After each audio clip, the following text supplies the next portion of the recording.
Jacques-Laurent Pourcel, bonjour. Bonjour. Vous êtes chef propriétaire du Jardin d'Essence à Montpellier, restaurant étoilé depuis 1988. Tout à fait. Et je suis très heureux d'accueillir ce qu'on appelle les jumeaux cuisiniers. Voilà, les Merci. jumeaux Pourcel, uniques en chair et en os En sur le chair plateau. et en os. Voilà. On vous appelle les jumeaux cuisiniers et vous avez chacun un rôle un petit peu particulier. Jacques Pourcel en particulier, vous avez une affection particulière pour la pâtisserie, je crois. Disons que par ma formation, effectivement, j'ai commencé comme cuisinier, mais je me suis vite détourné vers la pâtisserie. J'étais chef pâtissier chez Pierre Gagnère à Saint-Étienne, j'étais chez Marc Monod, j'ai fait de la pâtisserie, chez Michel Tramont aussi. Donc finalement, j'ai gardé cette passion en moi. Et surtout, je suis un gourmand, donc ça facilite les choses quand on approche la pâtisserie. Ouais.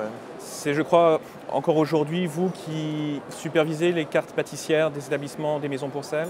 Écoutez, on a beaucoup d'établissements, donc on a des chefs pâtissiers un peu partout qui participent bien sûr à l'élaboration des cartes. Et puis nous, derrière, autant moi que Laurent, on est là pour finaliser, pour rectifier, pour amener la petite touche Pourcel et puis pour donner les orientations. Oui, on a un chef pâtissier qui travaille déjà depuis quelques années avec nous, qui a pris un petit peu la cuisine de la pâtisserie du Jardin d'Essence, Jean-Christian Chevalier, à qui on a délégué pas mal et qui aujourd'hui œuvre pour la composition aussi des cartes avec nous, quoi. Laurent Pourcel, il y a un plat à la carte depuis plus de 20 ans au Jardin d'Essence, c'est le pigeon au cacao. Oui, c'est un plat qui est un peu représentatif de notre carte, qui est là depuis très longtemps parce que c'est un plat qu'on affectionne beaucoup. C'est un plat qui se compose autour de saveurs un petit peu autour du voyage. Donc le cacao, la pastilla de pigeon qui vient du Maghreb. C'est un plat où on allie la mer, le doux, le sucré, le salé. Et c'est un plat que j'affectionne beaucoup et qui est bien apprécié par nos clients, quoi. Si je vous demandais à tous deux de me faire un petit portrait de la maison Valrhona, qui est, je crois, une maison avec qui vous travaillez depuis de nombreuses années. Je crois que pour nous, d'abord, c'est une implantation qui n'est pas très loin de Montpellier, donc on a des affinités dans ces régions. En même temps, pour nous, le Valrhona, c'est la source du chocolat. Ils vont chercher les meilleures fèves, les meilleurs crus. Ils ont été à l'écoute depuis très longtemps des pâtissiers et des chefs. Et c'est important parce qu'il y a très peu de maisons où il y a beaucoup de relations avec les professionnels. Et les professionnels sont pris en compte, ils sont écoutés. Et ça, pour nous, c'est très important. Oui, ils amènent une écoute, ils amènent une formation, ils amènent une créativité. Donc, je pense que Valrhona est aujourd'hui un des leaders pour notre métier au niveau de la pâtisserie, ce qui nous amène le plus, quoi. Puis les Valrhona, c'est le goût. Ils ont beaucoup travaillé sur le goût, sur les origines. Et finalement, ça nous aide, nous, à chefs, à créer nos pâtisseries et nos plats. Avez-vous un coup de cœur parmi les chocolats Valrhona? Tout à l'heure, on a goûté un peu vos nouveautés et j'ai bien aimé le Dulce. Voilà, c'est ça? Vos chocolats blonds dulce. Et c'est ce chocolat qui m'a surpris un petit peu par sa texture, son fondant, et qui m'a rappelé quand on était gosse un petit peu ces tubes de lait concentré qu'on mangeait, avec là en plus le côté un peu caramélisé de ce chocolat blanc. Je pense qu'il y a plein de choses à découvrir avec ça et de nouveaux desserts à créer qui peuvent être intéressants, quoi. Si nous parlions un petit peu de votre actualité, vous avez lancé en 2008 le blog Pourcel, le blog des frères Pourcel. C'était un petit peu un événement novateur dans la planète chef. Au bout de quelques mois, vous étiez suivi par plus de 2000 internautes par jour. Je crois qu'aujourd'hui, c'est à peu près 4000 personnes qui vous suivent tous les jours. Comment est-ce que vous animez ce blog? On a une petite équipe de 3 personnes sur laquelle on travaille sur la rédaction, le choix des sujets. Voilà. Et puis c'est un vrai média aujourd'hui qui est beaucoup suivi, beaucoup écouté, notamment par les professionnels. Et je crois qu'on essaie de transmettre un peu notre regard sur la restauration, sur l'univers des cuisines, l'univers des chefs. Et on essaie aussi de déceler beaucoup les tendances. Moi personnellement, je voyage beaucoup, donc je vois beaucoup de choses et j'essaie de retranscrire un petit peu ce qui bouge de par le monde. Voilà. En fait, il y a en même temps, de temps en temps, des coups de cœur, des coups de gueule. Voilà, bon. C'est très personnel, hein, en même temps, ça n'engage que les frères Pourcel, mais effectivement, c'est le reflet de ce qu'on est nous-mêmes. Et aujourd'hui, ça a une vraie écoute. Voilà, et c'est intéressant, on s'est pris au jeu et finalement, je pense qu'on est un peu dans les précurseurs de ce qui sont faits dans ce genre de médias, de communication Internet par des chefs. Vous parliez d'émotions, de découverte et de voyage. Vous avez une affection toute particulière pour l'Asie? Vous avez plusieurs établissements en Asie d'ailleurs et je sais que vous y voyagez très régulièrement. Oui, l'Asie, c'est nos coups de cœur, c'est nos destinations de voyage qu'on privilégie. Voilà, en Asie, on s'y sent bien, on découvre plein de saveurs, plein de tendances, plein voilà, de goûts, de couleurs. Premier pas en Asie, c'était au Japon, donc ça fait maintenant 11 ans. Et l'histoire dure et puis et continue. Donc la Thaïlande, la Chine avec de gros événements dont l'exposition universelle de Shanghai en 2010. Voilà, donc notre histoire a été marquée effectivement par l'Asie et elle continue. Est-ce qu'il y a quelque chose que vous avez goûté en Asie qui vous a particulièrement plu cette année? Un produit ou une recette?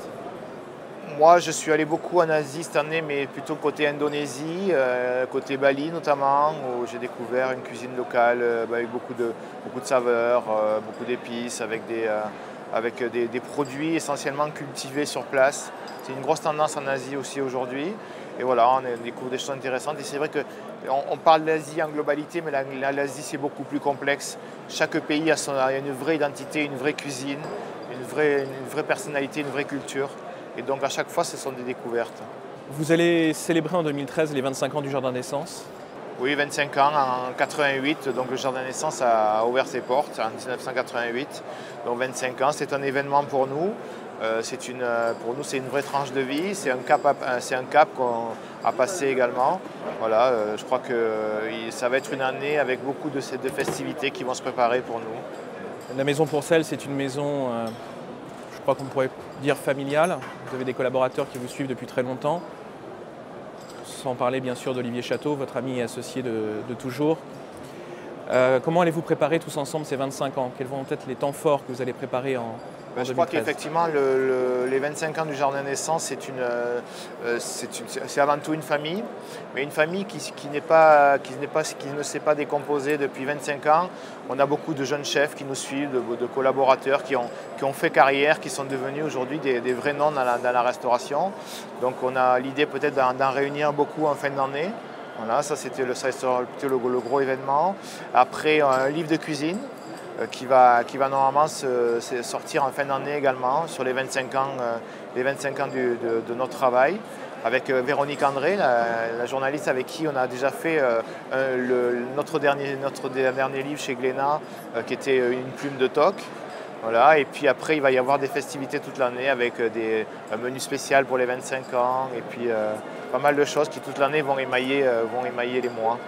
Je vous reçois aujourd'hui sur Valrhona TV. C'est un média assez novateur dans cet univers de chef.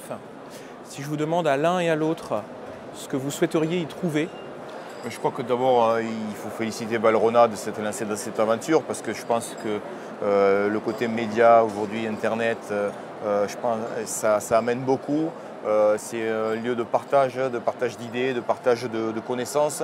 Et je pense que si Valrhona TV nous amène aussi sur ce terrain-là, ce terrain du partage, d'initier les gens, d'initier au goût, d'initier aux techniques, de nous amener un petit peu des idées de recettes. Ça aussi c'est intéressant et je pense que ça va plaire à beaucoup de jeunes qui se lancent dans ce métier et des jeunes qui travaillent avec nous aussi, qui ont envie de découvrir beaucoup plus de choses à travers aujourd'hui Internet parce que tous les jeunes sont là-dessus, quoi.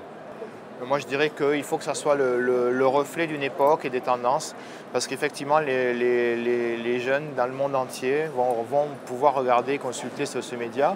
Et effectivement, on a envie tous, à un moment, de savoir qu'est-ce qui peut se passer, qu'est-ce qui se fait de nouveau à l'autre bout du monde, quelles vont être les tendances de demain, comment on va pouvoir évoluer, qu'attendent nos clients, et puis aussi que les chefs puissent s'exprimer et donner leur vision de l'avenir. C'est important parce qu'aujourd'hui, on a tous besoin d'être guidés et les chefs sont aussi des guides. Oui, puis en plus, au temps de la mondialisation, je pense que voilà, c'est un média qui peut apporter quelque chose de plus dans nos cuisines, dans nos équipes et nous, comme je le disais, nous aider à avancer et à toujours devenir meilleurs, quoi. Oui, l'affirmation de l'identité, je crois que c'est important et ça, il faut l'affirmer. Quand on est du Sud, par exemple, nous, on a toujours revendiqué nos origines, notre terroir, et puis et voilà. Et donc c'est avec ça aussi qu'on peut exister, parce qu'on n'existe pas tout seul, avec des équipes, avec un environnement, voilà. Jacques et Laurent Pourcel, merci beaucoup pour ce temps passé ensemble. À très bientôt sur Valrhona TV. À bientôt Merci. sur Merci Valrhona à toute TV. l'équipe. Merci.